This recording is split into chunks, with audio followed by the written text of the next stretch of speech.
अच्छा एक बात बताइए, आपके दिमाग में कभी ना कभी चलता होगा ना कि अगर ट्रेंडिंग टॉपिक पे कोई ब्लॉग पोस्ट लिखा जाए तब तो उस पर बहुत सारे ट्रैफिक आएंगे, बहुत सारे लोग आएंगे और इसके बाद आपके ब्लॉग पे जब ट्रैफिक बढ़ेगा तो अच्छा खासा अर्निंग हो जाएगी ना।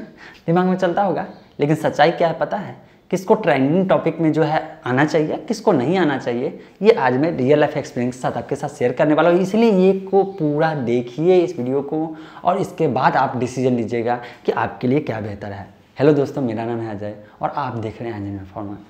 ऐसा नहीं है कि ये चीज़ जो है सिर्फ और सिर्फ आपके दिमाग में आया होगा, मेरे दिमाग में भी आया था। मैं क्या किया, अपना ब्लॉग लॉगिन किया और लॉगिन करने के बाद वहाँ पे आराम से 10-20 आर्टिकल जो एकदम ट्रेंडिंग हॉट टॉपिक पे जो है जितना चल रहा था, वायरल चल रहा था लोग, उस पर मैंने लिख दिया।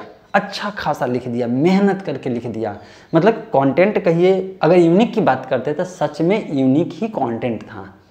मतलब यूनिक का मतलब ये नहीं है कि उसके बारे में, मतलब लिखने का स्टाइल जो है यूनिक था। ऐसा नहीं कहीं से उठा करके कॉपी पेस्ट में वहाँ पे कर दिया था, ऐसा कुछ भी नहीं था। लेकिन नतीजा क्या हुआ, मेरा सारा का सारा मेहनत बेकार चला गया। उसका कारण ढूंढते ढूंढते बहुत दिन मुझे लग गया और यही चीज़ एकाएक मेरे दिमाग में आया कि अगर नए ब्लॉगर आप लोग होइएगा या आप नया नया ब्लॉग स्टार्ट करिएगा, लेकिन अगर ये प्रॉब्लम आ गई तब तो आप कंफ्यूज हो सकते हैं ना। वही प्रॉब्लम झेलिएगा कि यार हो क्यों नहीं रहा है, आखिर रैंक में आ क्यों नहीं रहा, रैंकिंग हो नहीं क्या रहा है, इंडेक्सिंग नहीं हो रहा है, ये प्रॉब्लम क्या आ गई है। मैं आपको बताता हूँ क्या है प्रॉब्लम। सबसे बड़ी बात ना, प्रॉब्लम ये है कि आप नए ब्लॉगर हैं, रियली मैं बता रहा हूँ। अब एक बात बताइए कि आप जिस ट्रेंडिंग टॉपिक पे लिख रहे हैं वो ट्रेंडिंग जो दिमाग में आया वो कहाँ से आया? कहीं ना कहीं न्यूज़ सुने, कहीं ना कहीं कोई ऐसा देखे मटेरियल, और जैसे आप देखें ना, आपसे पहले न्यूज़ एजेंसी उस टॉपिक के बारे में बढ़िया से लिख चुकी होती है और न्यूज़ एजेंसी का बैकलिंक बहुत ज़्यादा रहता है, बहुत साल पुराना वेबसाइट रहता है, ऑथोरिटी बढ़िया रहता है, कंटेंट राइटर एक पे एक रहते हैं, उसके पास एसईओ एक्सपर्ट रहता है। मतलब कि अगर पॉइंट की बात करें कि उसका ब्लॉग पोस्ट या उसके वेबसाइट का पोस्ट रैंक क्यों पहले होगा, उसके बहुत सारे रीज़न हैं।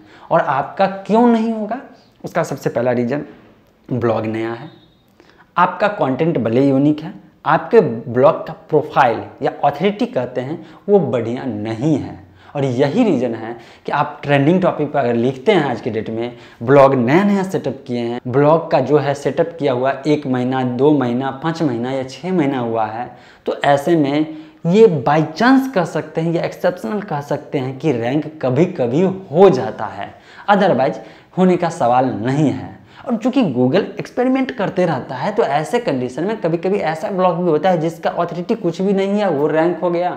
लेकिन गूगल को सिग्नल तो मिलना चाहिए ना कि रैंक पे बने रहने के लिए, अगर टॉप पे आ गया तो टॉप पे बने रहने के लिए जो सिग्नल होना है, जो एसईओ फैक्टर है वो होना जरूरी है। और बाद में समझ आता है कि अरे यार ये गलती से आ गया है, तो उसको दूर दूर तक नजर नहीं आता। और इसका नुकसान ये होता है कि बाद में अगर ब्लॉग पोस्ट पे कोई आर्टिकल लिखते हैं तो उसको भी जल्दी से रैंक नहीं होने देता है। और दूसरा खास करके अगर ट्रेंडिंग टॉपिक की मैं बात करता हूँ तो एक टाइप का जो वेबसाइट या ब्लॉग है वो सबसे जल्दी रैंक होता है, वो है न्यूज़ कैटेगरी का।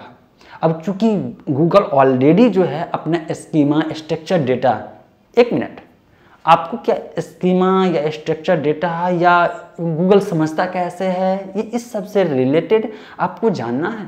अगर जानना है तो आप नीचे कमेंट सेक्शन में ज़रूर लिखिएगा कि आपके ब्लॉग पोस्ट को आपको लिखना क्या है, ताकि मैं समझ पाऊंगा कि आपको किस टॉपिक पे जो है वीडियो चाहिए।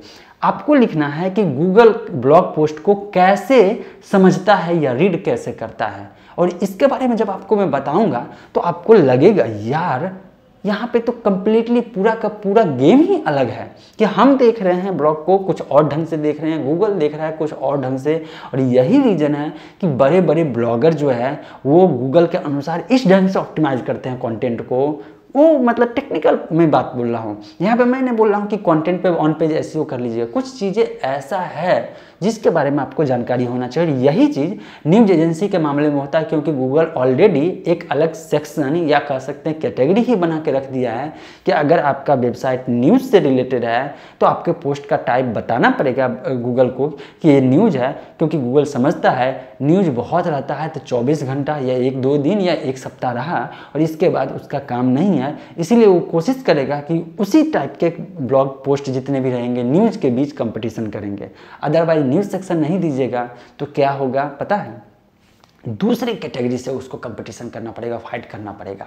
और यही रीज़न है कि ट्रेंडिंग टॉपिक को जल्दी टच नहीं करना चाहिए। मैं क्या गलती करता था, मेरा ब्लॉग नया था, मैं भी अपना लिख दिया। बाद में मुझे पता चला कि यार मेरे ब्लॉग का ऑथोरिटी बनाना पड़ेगा। मैं नहीं कहता हूँ मेरे ब्लॉग का ऑथोरिटी बहुत बढ़िया है, मैं ये सब नहीं कहता हूँ, लेकिन जितना है मैंने मेहनत किया है। मैं जो यहाँ पे कभी भी गलत तरीके से जो है ऑथोरिटी बढ़ाने का कोशिश नहीं किया। और उसका सबसे बड़ा रीज़न है कंटिन्यूअस आर्टिकल लिखते गया और डिफरेंट सोशल मीडिया पे शेयर करते गया, लोगों को पसंद आते गया। और बहुत सारे, देखिए मैं आपको पहले बोल देता हूँ, गूगल जो है 100 से लेकर के 200 में एसईओ फैक्टर है जिसको ध्यान में रखते हुए जो है ब्लॉग पोस्ट को रैंक करता है। लेकिन ज़रूरी नहीं कि हर फैक्टर को आपका मिलना ज़रूरी होता है। कुछ फैक्टर मिल गया और दूसरे ब्लॉग का वो फैक्टर नहीं मिला, जो इंपॉर्टेंट फैक्टर वो आपके ब्लॉग या आर्टिकल में है, तो आपका ब्लॉग रैंक कर जाएगा। तो आपके दिमाग में फिर सवाल आएगा कि नए ब्लॉगर करे क्या। तो मैं आपको बताता हूँ, मेरा रेगुलर वीडियो देख रहे हैं, यहाँ तक वीडियो देख रही हैं, तो अगर इतना देख लिए तो बेनिफिट मिलना चाहिए। आप एक काम कीजिए, एवरग्रीन कंटेंट पे लिखना शुरू कर दीजिए। एवरग्रीन कंटेंट का मतलब होता है ऐसा कंटेंट जिसका लाइफ साइकिल, या मतलब कह सकते हैं एक एग्जांपल से वैलिडिटी के बारे में, कि ये कम से कम सालों भर रहे, कम से कम 1 साल 2 साल के लिए रहे, जिससे आपको जो है दिक्कत नहीं होगी, बार बार ट्रेंडिंग के इधर जाने की नौबत शुरुआत में नहीं आएगी। और जब ऑथोरिटी बढ़ जाए तो आप भी ट्रेंडिंग टॉपिक पर लिख सकते हैं, जैसे मैं कभी कभी ट्रेंडिंग टॉपिक पर लिख देता हूँ और अच्छा खासा ट्रैफिक वहाँ पर आ जाता है। तो अगर एवरग्रीन कंटेंट गूगल जो है कैसे समझता है, ये सब सीखना है तो मैं पहले ही बोल दिया हूँ, कमेंट सेक्शन में लिख दीजिएगा अगर कंटेंट बढ़िया लगे। और अगर आप चाहते हैं कि मैं और भी बढ़िया कंटेंट लाऊँ तो लाइक कर दीजिएगा, पॉसिबल हो तो शेयर कर दीजिएगा।